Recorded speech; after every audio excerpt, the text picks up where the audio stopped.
আসসালামু আলাইকুম। সংবাদে আপনাদের সবাইকে স্বাগত জানাচ্ছি। আমি ফিরোজ তোহা। শুরুতেই আরবে কেবলস সংবাদ শিরোনাম।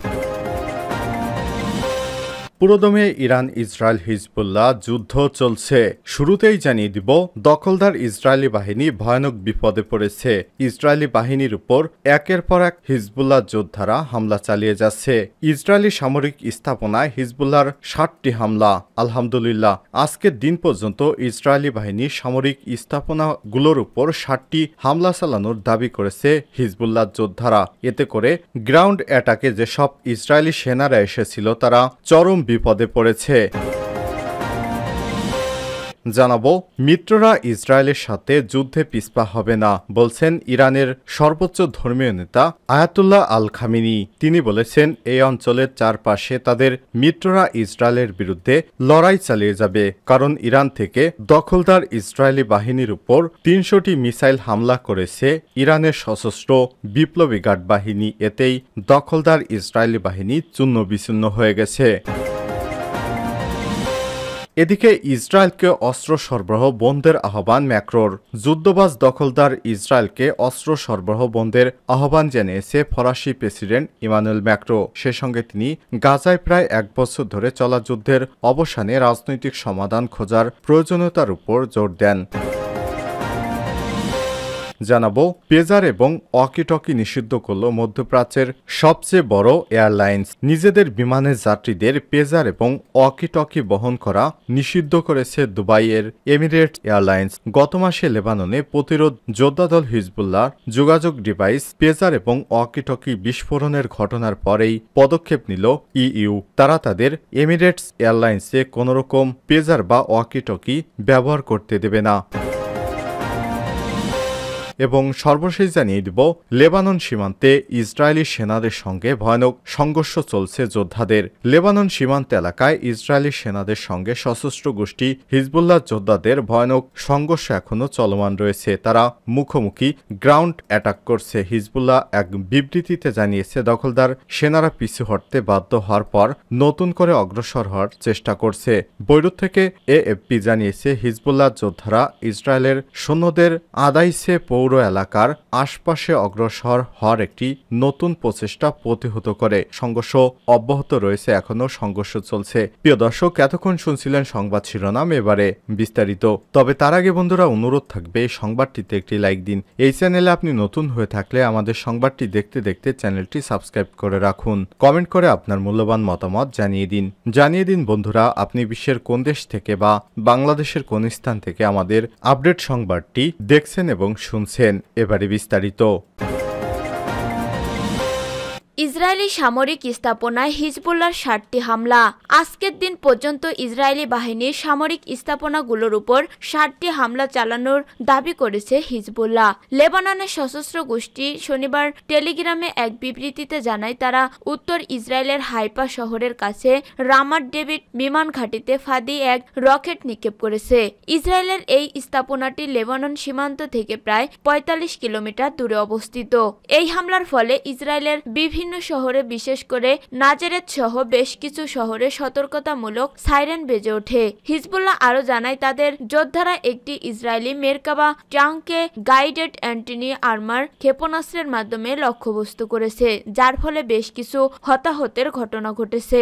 সূত্র মিডল ইস্ট আই। মিত্ররা ইসরায়েলের সাথে যুদ্ধে পিছুপা হবে না বলল ইরান। ইরানের সর্বোচ্চ নেতা শুক্রবার এক ব্যতিক্রম ভাষণে দায়িত্বহীন ভাষায় বলেছেন, এই অঞ্চলের চারপাশে তাদের মিত্ররা ইসরায়েলের বিরুদ্ধে লড়াই চালিয়ে যাবে, কারণ তিনি তার শত্রুর বিরুদ্ধে তাদের দেশের ক্ষেপণাস্ত্র হামলাকে রক্ষা করেছেন। ইসরায়েলের উপর ইরানের দ্বিতীয়বারের মতো সরাসরি হামলার পর তেহরানে আয়াতুল্লাহ আলী খামেনি এই ভাষণ দেন। তেহরান সমর্থিত হিজবুল্লাহ যোদ্ধা এবং ইসরায়েলি সেনাদের মধ্যে গুলি বিনিময় লেবাননে সর্বাত্মক যুদ্ধে পরিণত হওয়ার পর এটিও তার প্রথম ভাষণ। গাজা উপত্যকায় চলমান যুদ্ধের সূচনাকারী ইসরায়েলের উপর হামাসের গত বছরের 7 অক্টোবরের হামলার প্রথম বার্ষিকীর আগে দেয়া বক্তৃতায় আয়াতুল্লাহ আলী খামেনি ফিলিস্তিনের স্বাধীনতাকামী হামাস যোদ্ধাদের যৌক্তিক এবং আইনি পদক্ষেপের পক্ষে রয়েছেন এবং ইসরায়েলি বাহিনীর বিরুদ্ধে তার ভয়ঙ্কর প্রতিরক্ষার প্রশংসা করেছেন। হামাসের নজিরবিহীন হামলার ফলে 1205 জন ইসরায়েলি নিহত হয়। হামাসের এই হামলা বিশ্বব্যাপী নিন্দার ঝড় ওঠে, কিন্তু মধ্যপ্রাচ্যের চারপাশে ইরান সমর্থিত গোষ্ঠীগুলো, বিশেষ করে লেবাননের হিজবুল্লাহ এবং ইয়েমেনের হাউসি বিদ্রোহীদের সমর্থন আদায় করেছে। হিজবুল্লাহ শনিবার দিনের প্রথম দিক বলেছেন তারা লেবানন সীমান্ত এলাকায় ইসরায়েলি সৈন্যদের সাথে চলমান সংঘর্ষে জড়িত ছিল, ইসরায়েলি সৈন্যদের পিছু হটতে বাধ্য করেছে। ইসরায়েলি সেনাবাহিনীর আরবি ভাষার মুখপাত্র আবিচাই আদ্রি এলাকার ব্রুস আল বারেসনে আশেপাশের কিছু অংশের বাসিন্দাদের সরিয়ে নেয়ার জন্য সতর্ক করার পর এএফপির সংবাদদাতার শনিবার ভোরে বৈরুত শহরের দক্ষিণ শহরতলিতে ধারাবাহিক বিস্ফোরণের শব্দ শুনেছেন। জর্ডান ও বাইরান হামাস এবং হিজবুল্লাহর প্রতি সমর্থন প্রদর্শনের জন্য জুম্মার নামাজ পর ভিড় জমায়, যদিও উভয়ের সাথে ইসরায়েলের সম্পর্ক রয়েছে।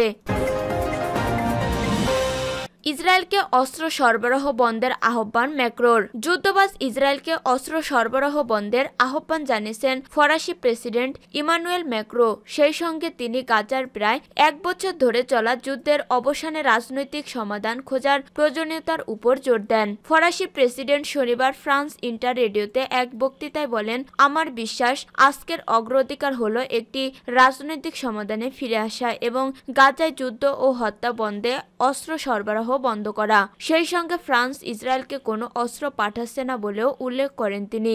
ম্যাক্রোর এই বক্তব্য এমন সময় এলো যখন চলমান গাজা সংঘাতের প্রায় 1 বছর পূর্ণ হতে চলেছে। ইসরায়েলি বাহিনী গত বছরের 7 অক্টোবর থেকে গাজার নিরীহ মানুষের উপর আক্রমণ চালিয়ে আসছে। ফরাসি প্রেসিডেন্ট 2 সপ্তাহ আগেই প্যারিসের এলিজি প্যালেসের ওয়ার্ল্ড জিউইশ কংগ্রেস WJC সভাপতি রোনাল্ড এস লাউডারের সঙ্গে বৈঠক করেন, যেখানে ফ্রান্সের ইহুদি সম্প্রদায়, চলমান ইসরায়েল গাজা সংঘাত এবং ইহুদিদের পরিস্থিতি নিয়ে আলোচনা হয়। বৈঠকে ম্যাক্রো ইসরায়েল হামাস সংঘাত সমাধানের গুরুত্ব এবং অবশিষ্ট জিম্মিদের নিরাপদ প্রত্যাবর্তনের উপর গুরুত্ব আরোপ করেন।